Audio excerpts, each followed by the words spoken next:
Hi food lovers, welcome back to my channel. I'm really sorry I've been away for quite a while. I've been so busy with school. Today we'll be making abacha, and this is like the diaspora edition. I'm making it with things that I found over here.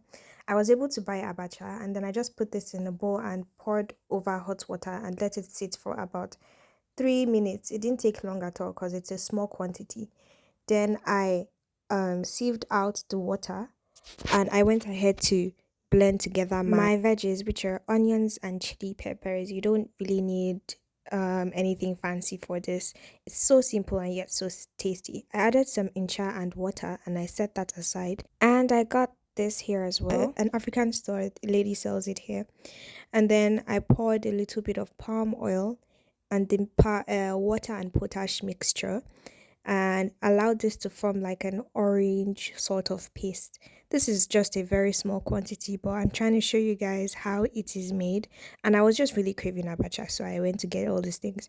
So I added some crayfish, the chopped onion and pepper mixture, and some ground ehuru seeds. I just showed you what it looked like full. I just ground that up myself. And then I went ahead to pour in my abacha and some Ugba, which is also known as African oil bean seed. I just mixed it all together until everything was very nice and flavorful.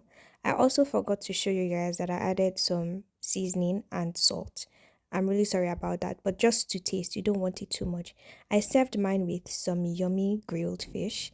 Unfortunately, I didn't have any ukazi leaves or spinach, so I just sprinkled some green onions for garnish, but it tasted great.